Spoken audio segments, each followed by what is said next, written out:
Oh, I'm not going to check conditions again because I already did. So I'm moving down to the confidence interval, step 3 on my confidence interval. This was my step 1.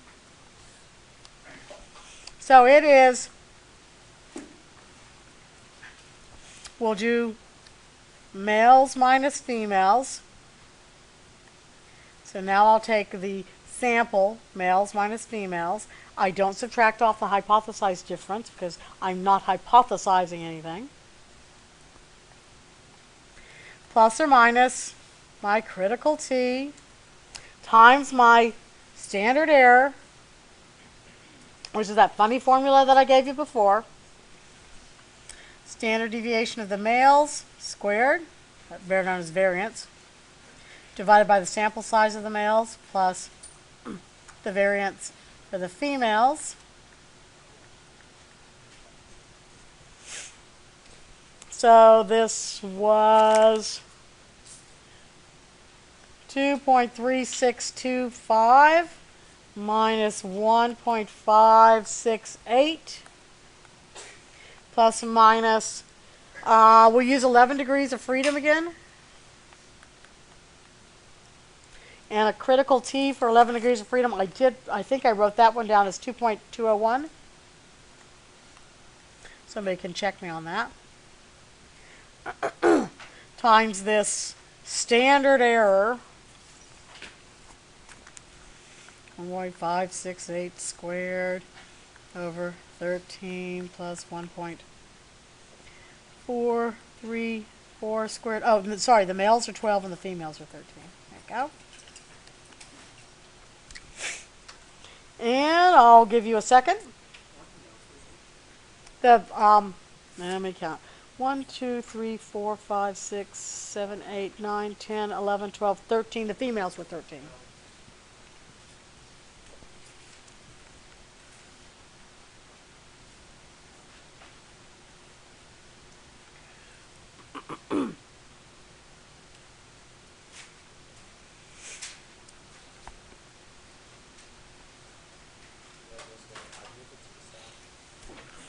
The T-star, I went to the table and went 11 degrees of freedom, and I did a 95% confidence interval.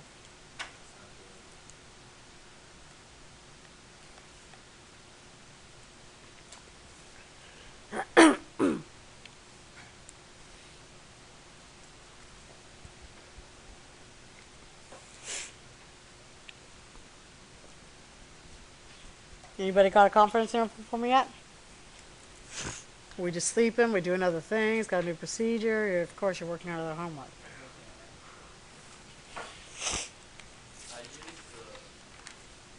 to sample T. Uh-huh. Me too, I think I did too. Why does it give you a giant degree of freedom? That's a degree of freedom calculation that you'll see in your book that you can use that one if you want. It's 22, I think, at 22 point something. I got 17 points. 17 points. Wait, I'm stupid. I remembered that outlier and I didn't put it down. Oh, okay. 2.11 with 5.25. That's not right. Yeah, It should be both negative and positive. Negative 0.52. I see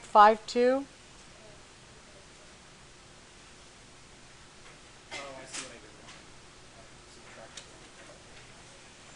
it. Negative, so we've got Negative 0.53 and 2.11. negative 0.52 or 53 to 2.11. 1112. Jody, that's what you got? Yeah. Okay. Why does my calculator do something completely different? What did you get? Negative 1.684. Yes. 0.81292. Yes. And yours is because you used the calculator degrees of freedom. Yeah. Well, you got a different number. Okay. Why is it so big? Such a big difference. It is a big difference in degrees of freedom. From 11 to 17. No, I think I got 22.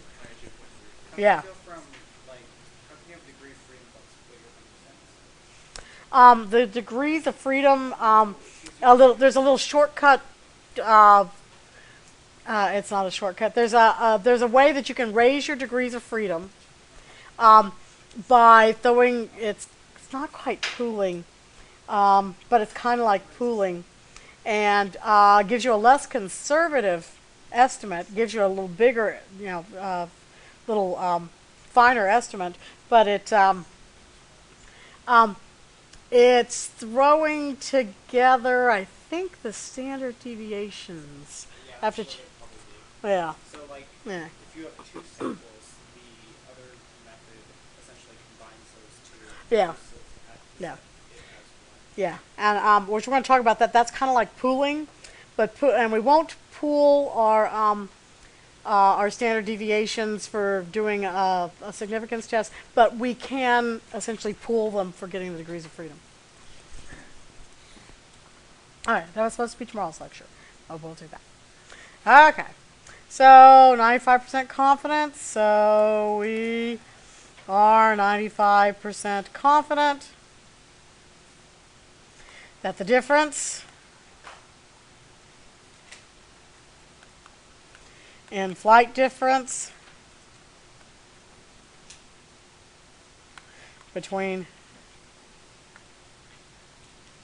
males and females is between, distance. Distance. I wrote difference. Distance is between negative 0.53 and 2.12. I don't know what those units were out there. And I will parenthetically say male minus female. If I did female minus male, male would be negative 2.12 to positive 0.53.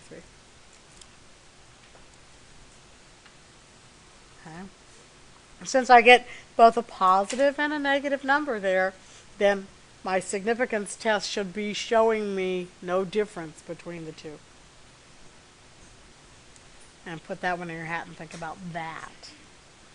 Why I said that, because that will become important a little later.